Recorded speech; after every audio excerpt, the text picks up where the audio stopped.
Hello students, I am Seema Kushwaha from physics department. आज हम पढ़ेंगे बीएससी सेकेंड ईयर का जो फर्स्ट यूनिट है उसका टॉपिक ऊष्मागतिकी का प्रथम नियम, फर्स्ट लॉ ऑफ थर्मोडायनेमिक्स। तो ऊष्मागतिकी का प्रथम नियम होता है जब किसी ऊष्मागतिक निकाय को डेल क्यू ऊष्मा दी जाती है, जब किसी ऊष्मागतिक निकाय को डेल क्यू ऊष्मा दी जाती है तो यह ऊष्मा निम्न दो रूपों में व्यय होता है। मतलब जब ऊष्मागतिक निकाय को डेल क्यू ऊष्मा दी जाती है तो जो ऊष्मा है वो दो रूपों में व्यय होती है। पहला है निकाय द्वारा कार्य डेल डब्ल्यू करने में, सेकंड है निकाय की आंतरिक ऊर्जा डेल यू में वृद्धि करने में। यदि निकाय को दी गई कुल ऊष्मा डेल क्यू हो तो ऊष्मागतिकी का प्रथम नियम होता है del Q equal to del U plus del W. यहाँ पे जो डेल क्यू है वो निकाय को दी गई कुल ऊष्मा है और जो डेल यू है वो है आंतरिक ऊर्जा और डेल डब्ल्यू है निकाय द्वारा किया गया कार्य। तो यहाँ पे हम डेल यू की वैल्यू निकाल लेते हैं। तो डेल यू की वैल्यू निकालेंगे तो ये हो जाएगा del Q minus del W.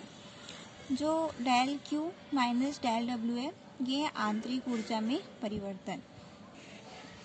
अर्थात किसी ऊष्मागतिक निकाय को दी जाने वाली ऊष्मा की मात्रा निकाय की आंतरिक ऊर्जा में वृद्धि डेल यू तथा निकाय द्वारा किए गए कार्य डेल डब्ल्यू के योग के बराबर होती है। यहाँ पे जो किसी ऊष्मागतिक निकाय को दी जाने वाली ऊष्मा की मात्रा है निकाय की आंतरिक ऊर्जा में वृद्धि डेल यू तथा निकाय द्वारा किए गया कार्य डेल डब्ल्यू के योग के बराबर होती है। तो डेल क्यू इक्वल टू हो जाएगा del U plus del W. यही ऊष्मागतिकी का प्रथम नियम है। स्पष्ट है कि ऊष्मागतिकी का प्रथम नियम ऊर्जा संरक्षण के नियम का ही एक रूप है। यहाँ पे जो हम इसको इक्वेशन नंबर 1 दे देते हैं। जो इक्वेशन 1 है वही ऊष्मागतिकी का प्रथम नियम है और इससे स्पष्ट है कि ऊष्मागतिकी का जो प्रथम नियम है वो ऊर्जा संरक्षण के नियम का ही रूप है। अब इसके कुछ महत्वपूर्ण प्रयोग है। इस नियम के प्रयोग में निम्न तथ्य विचारणीय। जैसा हम पहले देखते हैं, पहला जो है वो समस्त राशियों डेल यू क्यू डब्ल्यू के लिए एक ही जो यूनिट है मात्रक है कैलोरी या जूल प्रयुक्त किया जाना चाहिए।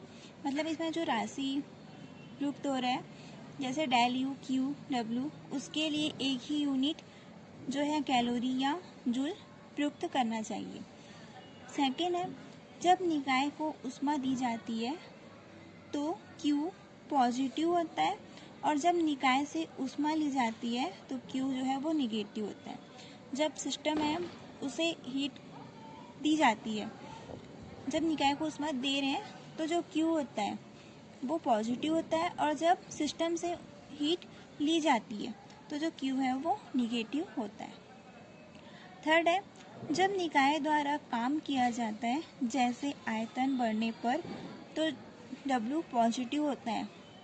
जब निकाय द्वारा काम किया जाता है जैसे आयतन बढ़ने पर तो जो डब्ल्यू है किया गया कार्य वो क्या होता है पॉजिटिव होता है। जब निकाय पर काम किया जाता है जैसे आयतन घटने पर, जब निकाय पर काम किया जा रहा है तो आयतन है वो घट रहा है तो जो किया गया कार्य W वो निगेटिव होता है। फोर्थ पॉइंट है ताप बढ़ने पर आंतरिक ऊर्जा जो इंटरनल एनर्जी है उसमें वृद्धि होती है, तब डेल यू को पॉजिटिव लेते हैं। ताप घटने पर आंतरिक ऊर्जा में कमी होती है तो डेल यू को निगेटिव लेते हैं। यहाँ पे बोल रहे जब टेम्परेचर बढ़ता है तो जो इंटरनल एनर्जी है वो उसमें वृद्धि होती है तो डेल यू को पॉजिटिव लेते हैं और जब ताप घटने पर इंटरनल एनर्जी में कमी होती है तो डेल यू को निगेटिव लेते हैं। तो ये इसके कुछ नियम के प्रयोग थे। अब हम देखते हैं कि जो ऊष्मागतिकी के प्रथम नियम की अनुप्रयोग, application of first law of thermodynamics.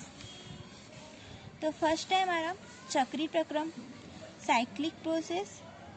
जब कोई निकाय अपनी प्रारंभिक अवस्था से चलकर विभिन्न अवस्था से गुजरता है और पुनः अपनी प्रारंभिक अवस्था में आ जाता है, तो ऐसे प्रक्रम को चक्रीय प्रक्रम कहते हैं। यहाँ पे बोल रहे हैं कि जब कोई निकाय अपनी प्रारंभिक अवस्था से चलकर विभिन्न अवस्था से गुजरता है, मतलब अपनी प्रारंभिक अवस्था से चलना स्टार्ट करेगा और अपनी विभिन्न अवस्थाओं से गुजरता हुआ पुनः अपनी प्रारंभिक अवस्था में आ जाता है, तो ऐसे प्रक्रम को चक्रीय प्रक्रम कहते हैं।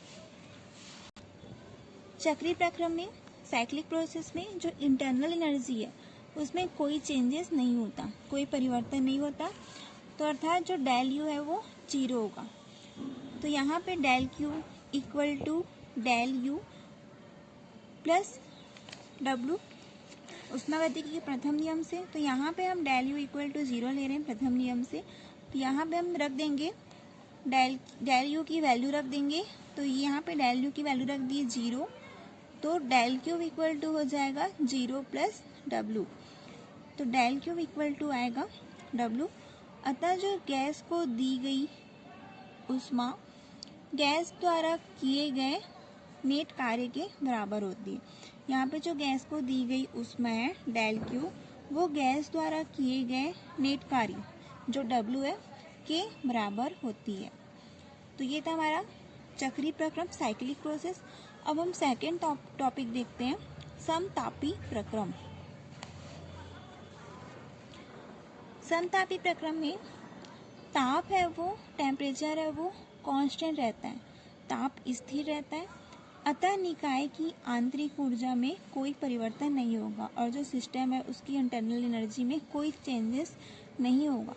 तो डेल यू इक्वल टू 0 होगा। तो del Q equal to del U plus W ऊष्मागतिकी के प्रथम नियम से, फर्स्ट लॉ ऑफ थर्मोडायनेमिक में डेल यू इक्वल टू 0 रखने पर, तो यहाँ पे डेल यू इक्वल टू 0 रखेंगे यहाँ पे, तो ये हो जाएगा del Q equal to 0 plus W. तो del Q equal to W. अतः जो गैस को दी गई ऊष्मा है वो गैस द्वारा काम करने में व्यय होती है। यहाँ पे जो गैस को दी गई ऊष्मा है डेल क्यू, वो गैस द्वारा काम करने में, ये जो गैस द्वारा काम जो किया जा रहा है डब्लू, उसमें व्यय हो जाती है, मतलब खर्च हो जाती है। तो ये था समतापी प्रक्रम, जिसमें ताप है वो, टेम्परेचर है वो कांस्टेंट रहता है और जो सिस्टम की इंटरनल एनर्जी है डेल यू, उसमें कोई चेंजेस नहीं होता, तो डेल यू इक्वल टू 0 होता है। तो यहाँ पे जो गैस को दी गई उसमें डेल क्यू, वो गैस को द्वारा काम करने में खर्च हो जाती है डब्लू में। अब हम देखते हैं थर्ड, रुद्धोष्म प्रक्रम, एडियाबैटिक प्रोसेस। इस प्रक्रम में निकाय जो सिस्टम है वो इन्वायरमेंट से ना तो हीट लेता है और ना देता है। इस प्रक्रम में जो निकाय है वो वातावरण से ना तो ऊष्मा लेता है और ना ही देता है, तो डेल क्यू यहाँ पे 0 होगा। तो हम यहाँ पे जो फर्स्ट लॉ ऑफ थर्मोडायनेमिक्स है, ऊष्मागतिकी का प्रथम नियम है, del Q equal to del U plus W. तो यहाँ पे हम डेल क्यू, क्योंकि डेल क्यू इक्वल टू 0 रख रहे हैं, क्योंकि इस प्रक्रम में क्या बोला, जो सिस्टम है वो इन्वायरमेंट से, वातावरण से ना तो ऊष्मा लेता है और ना ही देता है, तो डेल क्यू इक्वल टू 0 आ जाएगा।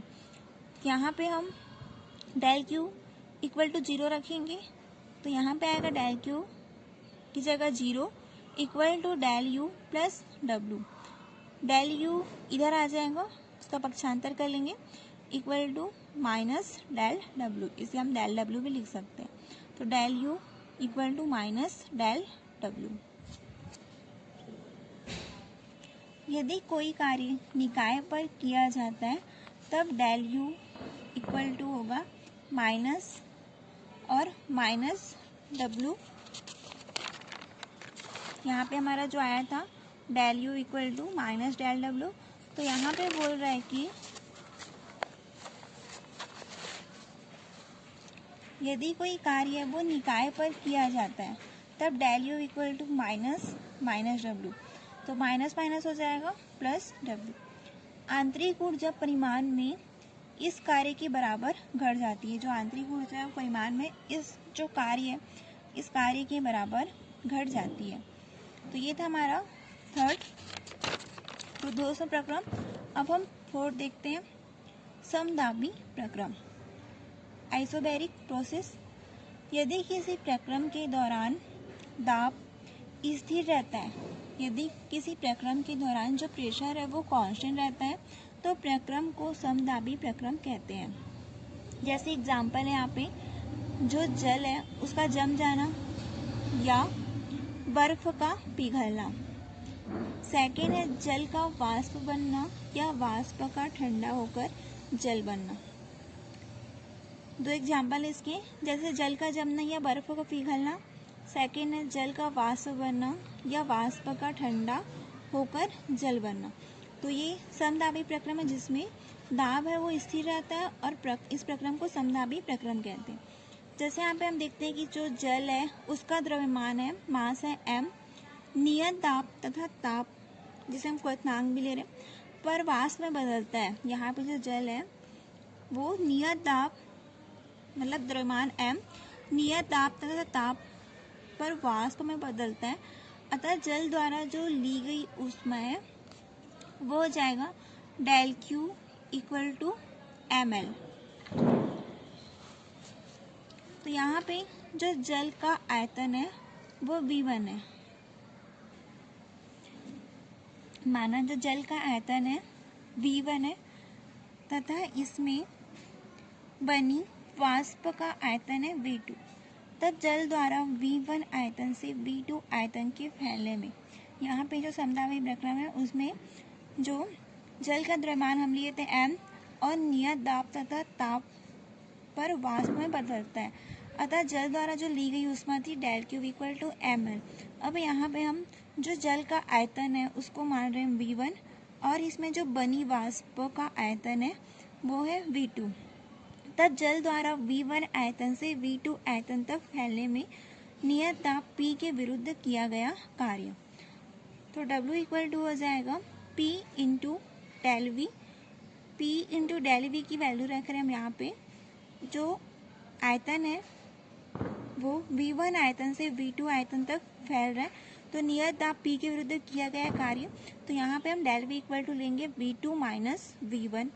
तो हम जानते हैं कि ऊष्मागतिकी के प्रथम नियम से होता है del Q equal to del U plus W।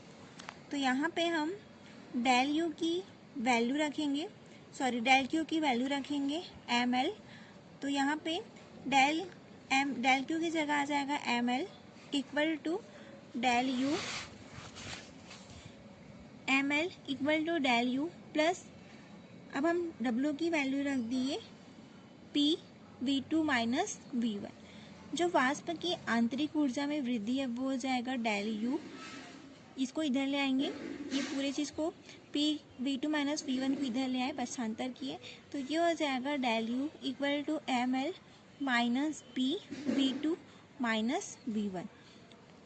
अब हमारा जो पांचवा टॉपिक है समआयतनिक परिवर्तन, आइसोथर्मल प्रोसेस।